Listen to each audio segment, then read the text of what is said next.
जैसे C200 जो आती है वो उसके ऊपर C200 मेरे को बिल्कुल पसंद नहीं है। मर्सिडीज से भरोसा उठ गया, BMW की तरफ जाओगे? आप M340। अच्छा, BMW ही भाई अब वो कर पाएगा क्योंकि परफॉर्मेंस भी है। उस टाइम पे क्या था, मैं छोटा था तो पापा ने ले ली। अच्छा। C200 इस टाइम पे जो ले रहा है वो पता नहीं क्यों ले रहा है। वैसे हाई स्पीड कितनी ले जा चुके हो भाई इसको? मैं इसको 210। अभी दिक्कत आई थी इसमें, सस्पेंशन खराब हो गया था इसका। हाईवे पे तो मैंने निकाल रखी है इसकी 18 की।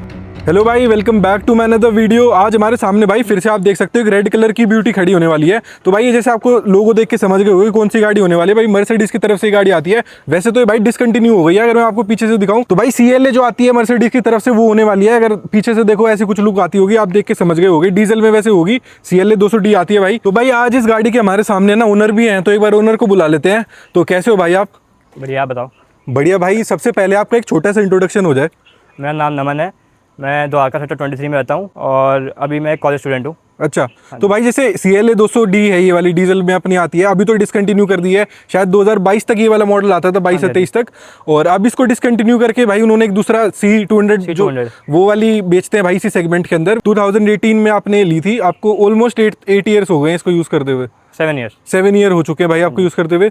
तो अभी आपको मिली है, जैसे अभी आप बोल रहे हो कॉलेज स्टूडेंट हो, तो आप स्टार्टिंग से 2018 से यूज़ करते हुए आ रहे हो इस गाड़ी को? 18 में पापा ने ली थी, मेरे को 1 साल हुआ यूज़ करते हुए। अच्छा, 1 साल का आपका पूरा ओनरशिप होगा। तो भाई जैसे 2018 में भी बात करें तो ये वाली गाड़ी स्पेसिफिक लेने का कैसे विचार रहा, और आपके पास इसके अलावा और कौन सी गाड़ियाँ हैं? इसके अलावा मेरे पास एक थार है और एक स्कॉर्पियो है। अच्छा, 2 गाड़ियाँ इसके अलावा ओन करते हो, मतलब एक 7 सीटर है और एक अपनी 4 सीटर कह लो थार को। तो वो है, तो ये वाली स्पेसिफिक लेने का कैसे विचार रहा उस टाइम पे, और कितने की आपको पड़ी थी? उस टाइम पापा को मर्सिडीज ही चाहिए थी। टाइम हम पे एक ऑडी A4 का ऑप्शन था और BMW 3 सीरीज। अच्छा, वैसे भाई प्राइसिंग की हम बात करें तो प्राइसिंग उस टाइम पे मेरे को पड़ी थी ये ऑन रोड 46 की आपको पड़ गई थी। वैसे 46 में तो बात करें फॉर्च्यूनर कहीं ना कहीं उस टाइम फॉर्च्यूनर ले रहे थे हम, लेकिन फिर हमको लगा अगर थोड़े 5-10 लाख रुपए ऊपर डाल के मर्सिडीज में, एक लग्जरी ब्रांड बेसिकली वही रहता है कि टोयोटा तो टोयोटा ही है, हाँ। लेकिन भाई मर्सिडीज है तो लग्जरी ब्रांड कहीं ना कहीं आपको एक ऑप्शन, लोग बहुत अच्छी पसंद आएगी पापा को। हाँ, क्योंकि लग्जरी है, अंदर बैठ के कंफर्ट भी आपको नेक्स्ट लेवल ही मिलने वाला है। और वैसे रनिंग की हम कुछ बात कर लें तो आपने स्पेसिफिक सिटी में चलाने के लिए ली थी, या फिर मतलब कि भाई एक होता है ट्रैवल, आपका कैसा था जब आपने ये गाड़ी प्लान की? ट्रैवल हमारा दोनों है, सिटी में भी और आउट ऑफ स्टेट। अच्छा, हमारा बिजनेस आउट ऑफ स्टेट है तो जाती रहती है ये जाती रहती है। तो कोई दिक्कत आती नहीं? जैसे अभी तो आपके पास आ गई, तो आप तो सिटी में ही ड्राइव कर रहे होगे भाई इसको? हाँ जी। अच्छा। और वैसे पेट्रोल का ऑप्शन भी आता था शायद इसके अंदर, CLA के अंदर? पेट्रोल था, लेकिन हमने फिर टॉप हैंड डीजल प्रेफर करा। अच्छा, डीजल, क्योंकि वही है बड़ी गाड़ी, माइलेज भी बढ़िया आती है, वो एक चीज़ रहती है। बाकी भाई उस टाइम पे ये वाला कौन सा मॉडल है? जैसे देख सनरूफ आती है तो मतलब टॉप मॉडल आता है CLA का, और इससे नीचे वाले मॉडल्स थे तो उनके अंदर ये वाली सनरूफ नहीं आता था, तो बेसिक मॉडल थे। तो मॉडल्स के हम कुछ बात करें तो भाई कौन से मॉडल्स आते थे इसके अंदर? इसमें भाई पेट्रोल आता था बेस मॉडल, जिसमें प्रॉपर ना सनरूफ था ना कुछ था। इसमें अर्बन स्पोर्ट है AMG लाइन वाला, तो इसमें सनरूफ वनरूफ आता, तो ये ले लिया हमने। अच्छा, तो अब भाई जैसे स्पेसिफिक गाड़ी की बात कर ले, जैसे 1 साल हो गया आपको चलाते हुए, तो कितने कुछ किलोमीटर आपने 1 साल के अंदर चला दी होगी? मैंने चलाई है 15,000 1 साल के अंदर, और सिटी में चलाई होगी भाई पूरी। मेन चीज़ बात कर लेते हैं, जैसे लग्जरी ब्रांड होता है तो 40-45 लाख रुपए मतलब ज़्यादातर मोस्टली लोग ले लेते हैं फॉर्च्यूनर को कैंसिल करके, या भी अपना भाई सफारी वगैरह को थोड़ा और अपग्रेड करके कि लग्जरी ब्रांड मिल जाएगी। तो भाई स्पेसिफिकली माइलेज की हम बात कर लें तो जैसे डीजल गाड़ी होने वाली, तो माइलेज कहीं ना कहीं एक अच्छी एक्सपेक्ट करते हैं लोग। तो कितनी कुछ भाई माइलेज दे देते हैं सिटी में बात करें तो? आराम से चलाओगे अगर क्रूज़ करके तो सिटी में दे देती है मेरे को ये 11-12 की। 11-12 दे देती है इजीली, बिल्कुल आराम से। अगर रैश चलाएं थोड़ा तो मैं चलाता हूँ तो मेरे को तो ये 9-10 की 9-10 की रैश चलाने के बाद, मतलब कम से कम 9-10 की तो माइलेज देती है। अच्छा, और हाईवे पे बात करें अगर एवरेज निकाल के चलाएं तो? मैंने निकाल रखी है इसकी 18 की ऑन हाईवे क्रूज के साथ। अच्छा, और भाई जैसे बात कर लें इसके अंदर है ना 2 लीटर का अपना इंजन आता है, डीजल इंजन।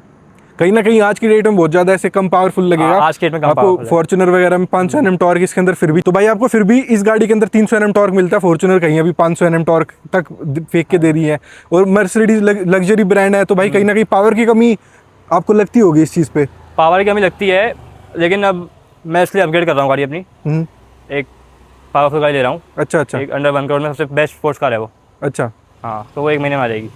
भाई उसका भी बिल्कुल रिव्यू करेंगे पूरा। आते करेंगे। और भाई जैसे ये वाली है तो चलाने में वैसे कोई दिक्कत नहीं है, जैसे स्पोर्ट्स अगर कोई बंदा ऐसे भगाने के लिए पावर को इतना ना देखे, नॉर्मली ड्राइव जैसे डेली ड्राइव हम करते हैं नॉर्मली, तो उसमें तो कोई दिक्कत नहीं आती होगी कैसे नहीं, भी? कोई दिक्कत नहीं आती इसमें। अच्छा, आप भाई गाड़ी की सर्विसिंग से कुछ हम बात कर ले तो जब मर्सिडीज के आप एक कस्टमर हो तो मर्सिडीज के साथ आपका कैसा एक्सपीरियंस होने वाला है पूरा, ये सर्विसिंग से experience लेके बिल्कुल आपका आफ्टर से सर्विस, किसी गाड़ी में पार्ट्स में कोई दिक्कत आई हो? मेरे पार्ट्स में तक ज़्यादा दिक्कत आई नहीं होगी, चलाई कम है ठीक है। गाड़ी, इतनी चलाई नहीं, बहुत आराम से जाते हैं पापा मेरे मेंटेन करके, तो इसलिए भी गाड़ी मेंटेन्ड है। अभी दिक्कत आई थी इसमें, सस्पेंशन खराब हो गया था इसका, गड्ढे में ज़्यादा गाड़ी चली गई थी तो खराब हो गया वो था। वैसे टाइमिंग भी उसका रहता है, थोड़ा टाइम्स के बाद वो रबड़ वगैरह है ना वो खराब होने लग जाती है, नॉर्मल गाड़ियों में भी हो जाती है। वैसे आज तक कोई मेजर दिक्कत किसी तरीके से भी गाड़ी के अंदर नहीं आई है। और भाई जैसे सर्विसिंग की हम कुछ बात कर ले तो क्या कुछ हो जाती है सर्विसिंग? सर्विसिंग मेरी हो जाती है ये 30-35,000 में। मेजर पार्ट चेंज अगर नहीं करा तो पार्ट चेंज ना करे, बेसिक सर्विस जैसे इंजन ऑयल वगैरह चेंज होता है वो सब। अच्छा, और भाई जैसे गाड़ी और बात कर ले अब अंदर से, तो जैसे आपको इस गाड़ी के अंदर एरो ट्विन वाइपर्स वगैरह, आगे आपको भाई पूरी एलईडी और फ्रेमलेस डोर भी है। फ्रेमलेस आपको डोर मिलेंगे। अगर भाई मैं डोर दिखाऊं आपको तो देखो इस तरीके के पूरे डोर मिलेंगे। फॉर्च्यूनर में भाई ये फीचर नहीं मिलेंगे, ना स्कॉर्पियो में ना सफारी में। ये भाई आपको लग्जरी ब्रांड है वही सब दे सकती है। अगर गाड़ी के अंदर चल लेते हैं और अंदर से मैं आप लोगों को एक बार दिखा देता हूँ, तो भाई ये देखो इंटीरियर गाड़ी का लग्जरी कहीं ना कहीं आपको मिलने वाला है इतने पैसों में। मैं कहूंगा कि वैल्यू फॉर मनी गाड़ी उस टाइम पे भी होती थी, और आज की डेट में भी अगर भाई किसी को सेकंड हैंड मिले तो सही, बहुत अच्छे प्राइस में इसका वो अच्छा है, मतलब रोड प्रेजेंस बहुत अच्छा है, बहुत अच्छा रोड प्रेजेंस वगैरह मिलेगा, और मतलब अच्छे प्राइस में आपको बहुत अच्छी डील मिलने वाली है। जैसे अभी तो भाई इसके 2-3 साल बच रहे हैं, तो आप भी इसको प्लान कर रहे हो दूसरी गाड़ी लेने का, दिल्ली एनसीआर में भाई वो रूल है। तो बाकी आज तक आपको कोई सेटिस्फेक्शन, मतलब कैसी सेटिस्फेक्शन है इस गाड़ी से, कि कोई दिक्कत होगी, कुछ ऐसा लग रहा हो कि गलत डिसीजन ले लिया था मर्सिडीज लेके? डिसीजन गलत नहीं लिया क्योंकि इसकी लुक्स रोड प्रेजेंस बहुत अच्छी लगती है मेरे को अभी भी, और बस इंटीरियर में थोड़ा सा कमी है क्योंकि अब आगे इंटीरियर टेक्नोलॉजी बहुत बढ़ गई है। हाँ, मतलब देखो 8-7 साल पुरानी गाड़ी के हिसाब से भी अगर हम बात करें, अब स्क्रीन लगी लंबी बड़ी बड़ी। हाँ, वैसे भाई की देखो हाइट की हम कुछ बात करें तो कितनी हाइट होगी भाई? मेरी 5'11". 5'11" है, और ऊपर टच होती है भाई वैसे सिर बात करें ना, और पीछे तो ज्यादा ही टच होगा अगर कोई बैठेगा। बकेट सीट है। हाँ, और क्योंकि सनरूफ की वजह से थोड़ी सी छत इसकी डाउन हो गई है। वैसे भाई इंटीरियर से हम कुछ बात कर लें तो जैसे टिपिकल जैसे मर्सिडीज में है ना, जैसे इंडिकेटर की प्लेसमेंट की जगह गियर वगैरह होते हैं, तो आप देखोगे तो भाई इस तरीके के पूरे गियर वगैरह से, मतलब वहीं से कंट्रोल होते हैं सारी चीजें, गियर वगैरह। यहाँ पर आपको कुछ नहीं मिलेगा भाई, यहाँ पर सिर्फ इसके कंट्रोल्स वगैरह मिलते हैं। और हैंड ब्रेक के लिए भी भाई इसके अंदर वहाँ पे अलग जैसे स्विच होता है, राइट साइड जैसे पैर एस्केलेटर के ऊपर जहाँ से बोनट खुलता है नॉर्मल गाड़ियों में, वहाँ पर इसका हैंड ब्रेक का ऑप्शन होता है। तो भाई जैसे ये वाली है, मतलब इंटीरियर जैसे बात करी वाली कुछ स्क्रीन होने वाली है, तो ऐसा कुछ इसका इंटीरियर था तो उससे कुछ आप सेटिस्फेक्शन थे? क्योंकि ये देखो पूरा हार्ड प्लास्टिक है जहाँ तक मुझे लग रहा है। उस टाइम पे, अब मैं छोटा था बहुत, तो उस टाइम पे पापा ने ली थी तो पसंद आई, लुक्स बहुत पसंद आई मेन तो। उसके बाद उस टाइम पे इंटीरियर इतना था नहीं, मतलब हमको सारा लुक्स चाहिए गाड़ी में, तो इसलिए ये ले ली। अच्छा, और वैसे सनरूफ भी काफी बड़ी आपको इस गाड़ी के अंदर मिलने वाली है। अगर मैं आपको ओपन करके दिखाऊं, आप ये देख सकते हो इतनी कुछ खुलती है वैसे ये सनरूफ। बाकी इसके ऊपर ही, हाँ, बाकी मूनरूफ है, और ये पीछे ऐसे रखी हुई दिखती है अगर बाहर से देखोगे तो। आपने देखा होगा कई गाड़ियों में, और गाड़ियों में तो अंदर चली जाती है सनरूफ, इतना दिखती नहीं है, इसमें बाहर की तरफ निकलती है सनरूफ, कहीं ना कहीं हेड स्पेस की वजह से रहता है वो। और वैसे भाई सीटिंग की हम कुछ बात करें तो कहीं ना कहीं छोटी गाड़ी कह सकते हो कि हैचबैक काइंड ऑफ साइज बड़ी है, मतलब हाँ, मतलब बैठने में सिटिंग वगैरह में ऐसा लगता है कि 4 ही लोग बैठ पाएंगे कंफर्टेबली। हाँ, इसमें 4 लोग बैठ पाते हैं कंफर्टेबली। अगर मैं आपको पीछे स्पेस दिखाऊं तो इतनी कुछ आपको स्पेस वगैरह मिलने वाली है, और लॉन्ग ट्रिप में थोड़ी दिक्कत आती है इसमें। ठीक है, स्पेस में पीछे वाले बंदों को। ठीक है। अब भाई जैसे डीजल गाड़ी है तो अब जैसे 8 साल हो गए, मर्सिडीज की गाड़ी 7 साल हो गए, तो कहीं ना कहीं आपको मतलब अभी आवाज सुनाने वाले हैं कि भाई कैसा कुछ होने वाला है इतने किलोमीटर इतने साल रखने के बाद। तो भाई एक बार थोड़ी सी गाड़ी स्टार्ट करना एक बार। भाई देख सकते हो हल्का सा, जैसे डीजल गाड़ी है तो कहीं ना कहीं आपको हल्का फुल्का फर्क तो पड़ेगा। और ये सारे भाई आपको यहाँ पे मर्सिडीज बेंज इस तरीके से लिख के आएगा। और बाकी भाई देखो ऐसा कुछ मीटर वगैरह इसका आने वाला है, और हैंडल पे पूरे कंट्रोल्स वगैरह सारी चीजें मिलेंगी, एनालॉग ही है भाई। वैसे कोई दिक्कत नहीं है। अब थोड़े ड्राइव करके दिखाओ भाई कैसे थोड़ी आवाज आती है, जैसे गियर वगैरह चेंज करने के लिए इस तरीके से होगा, गियर डी पे नीचे, और ऑटोमेटिकली ब्रेक्स वगैरह हट जाते हैं जैसे आप डी पे करते हो तो इसमें। भाई कहीं ना कहीं 7 साल हो गए लेकिन आज भी गाड़ी के अंदर कोई भी दिक्कत है नहीं कैसी भी। तो भाई देखो चलाने में कोई दिक्कत नहीं है आज तक मेरे को। और कैमरा वगैरह भाई कंपनी की तरफ से ही आता था उस टाइम पे। हाँ जी, कंपनी तरफ से भाई काफी अच्छी क्वालिटी है हर चीज की वजह से। और मैं ये कहूंगा कि आप इसको आज की गाड़ियों से कंपेयर मत करो, जैसे आज जो आप कंपेयर भाई 2018 में जो गाड़ी आती थी उनसे ही कंपेयर करो। सफिशिएंट है, मतलब भगाने में भी चलाने में भी हर तरीके से चलाने में प्रॉपर है। और वैसे मेरे हिसाब से तो भाई कोई दिक्कत नहीं है गाड़ी के अंदर, अगर 15 साल ही रखते अगर कंपेयर हो भी नहीं सकती अभी। हाँ, क्योंकि 18 मॉडल है भाई, वो एक चीज है। गाड़ी भी डिसकंटिन्यू कर दी कहीं ना कहीं, एक जेम गाड़ी थी भाई, डिसकंटिन्यू तो नहीं होनी चाहिए थी। C200 है, काफी इंप्रूवमेंट्स के साथ आई है वो, इससे लेंथ में भी लंबी है भाई, लंबी है। और काफ़ी फीचर्स उन्होंने ऐड ऑन कर रखे हैं। इस गाड़ी के अंदर दिक्कत यही थी कि पावर बहुत कम थी मर्सिडीज में इस रेंज में। पावर कम थी, हाँ। अगर नॉर्मली ब्रांड से हम बात कर लें तो फॉर्च्यूनर वगैरह उनमें 200 जो आती है अभी, लेकिन उससे ज़्यादा अच्छी लुक्स इसकी है। हाँ, लुक्स कहीं ना कहीं अच्छी है, इंटीरियर उसका अच्छा है। तो एक बार भाई लिंक्स वो देखते हैं बाहर से लुक्स, अगर मैं आपको जैसे बता रहा था। तो इसके अंदर है ना भाई, देखो ये जो है मिरर ऐसे आते हैं, फ्रेम लेस आते हैं। अगर जैसे मैं गेट बंद करूंगा तो आप ये देखोगे अपने आप ही चढ़ते हैं थोड़े से, और जैसे ओपन करूंगा तो अपने आप ही नीचे हो जाते हैं। जैसे लुक्स वगैरह की हम बात कर लेते हैं तो पीछे ऐसे बूट वगैरह आती थी। बूट अगर एक बार ओपन करके देखें तो भाई ये देखो पूरा इतने आपको इस गाड़ी के अंदर बूट वगैरह मिलती थी। पीछे भाई ने अलॉय रख रखा है भाई, ये कैसे अलॉय रखा हुआ है?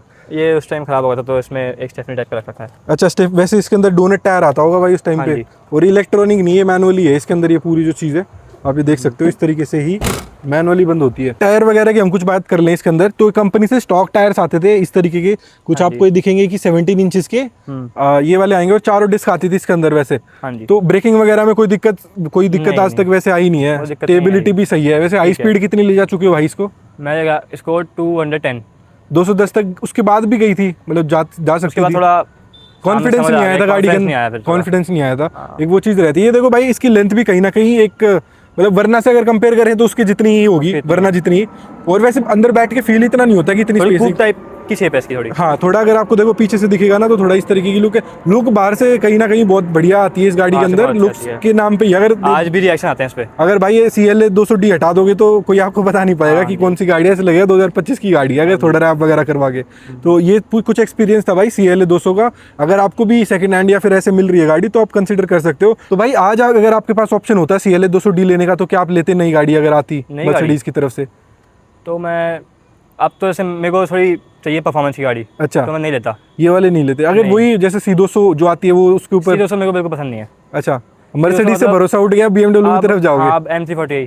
अच्छा, BMW ही भाई अब वो कर पाएगा क्योंकि परफॉर्मेंस भी है। उस टाइम पे क्या था, मैं छोटा था तो पापा ने ले ली। अच्छा, C200 इस टाइम पे जो ले रहा है वो पता नहीं क्यों ले रहा है, परफॉर्मेंस नहीं है। मतलब वही होगा जिसको चलानी नहीं होगी तेज गाड़ी, सिर्फ घर से A to B पॉइंट जाना होता है, वो स्पेसिफिकली मर्सिडीज ले लेते। थोड़ा भी ऐसे बोलते हैं BMW से ज्यादा कंफर्ट उसमें है, मर्सिडीज में बस एक वही चीज रहती है, कंफर्ट उसमें भी M340 में भी है। चलो भाई, बहुत बहुत धन्यवाद आपका अपना एक पूरा एक्सपीरियंस शेयर करने के लिए मर्सिडीज CLA का।